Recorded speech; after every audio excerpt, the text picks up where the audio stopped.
А такого маленького дуэта или ансамбля, трио, такого у вас не было вот в Орске? Маленького коллектива? Ну, мне это не удалось их, в общем, состыковать. Объединить. Да, объединить. Они растут же быстренько. Да. Разбегаются. Ну, у них оркестр есть, у них такая дисциплина, есть оркестр. И Понятно. они в оркестре играли. Понятно. Оркестр у нас очень хороший. Вот, раньше им руководила, последние годы, предыдущие я не буду упоминать, Людмила Анатольевна Субботина. Сейчас у нас Меркулов. Денис Владимирович. Денис Юрьевич, да. Денис Юрьевич. Вот, очень хорошая у него программа интересная. Так что можете послушать у него. Ну, а теперь, кроме русской мелодии, что-то такое вот есть? Ну, я, в общем-то, не готовился. Так у нас все импровизация, вся жизнь. То дорисовываем, то вырисовываем что-то. Есть настроение – творим, нет настроения – вытворяем. Поэтому давайте что-нибудь сотворим или вытворим. Ну, я вам сейчас могу, конечно, сыграть из популярных произведений. Давайте. Попурри получится. Да не попурри, это Брамс. Пятый танец. Классик. Брамс, да, классику. Ученика, конечно, надо воспитывать на народных мелодиях и классических. Понятно. Когда у него вот этот нулевой цикл, как говорится, фундамент сделан, тогда, пожалуйста, он может, тогда ему проще и, как вам сказать, ориентироваться в легкой музыке и так далее. Ну, давайте Брамса на русской балалаечке. Да.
Александр Гаврилович, ну, что сказать? Я ничего не могу сказать. Я так давно искала балалаечников.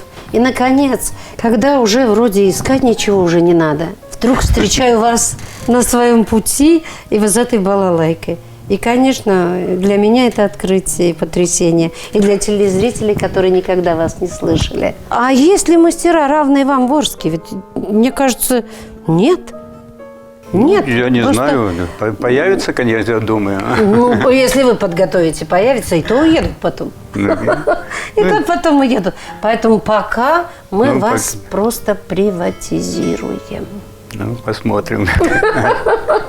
Вот такое у меня предложение. Приватизировать вас. И, конечно, ждем на каждом концерте. На каждом. Я, конечно, буду предупреждать вас, потому что очень жаль, что вот столько лет мы не могли наслаждаться вашей такой замечательной игрой? Ну, меня приглашали, я играл в музее, скажем. Ну, понятно, там в школах, музеях, для узкого круга. Конечно. А для города, когда собирается население его?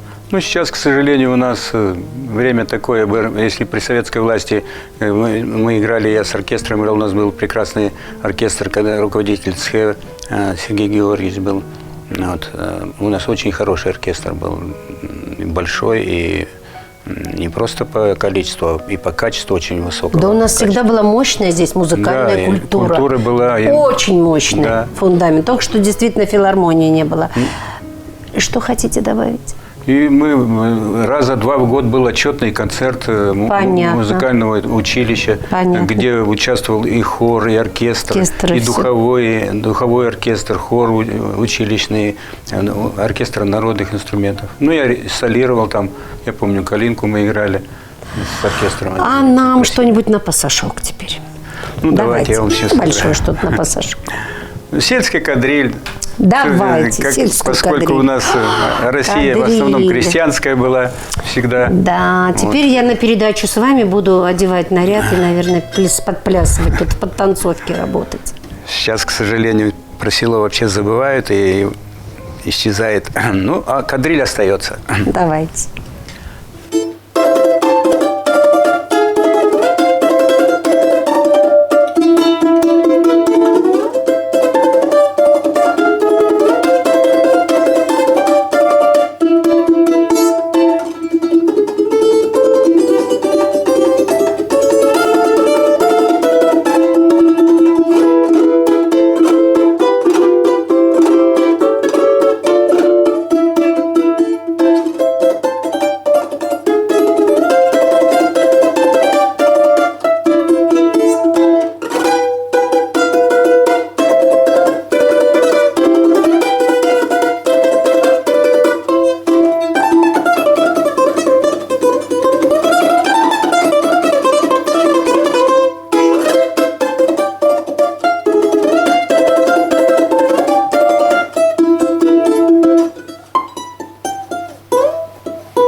Браво!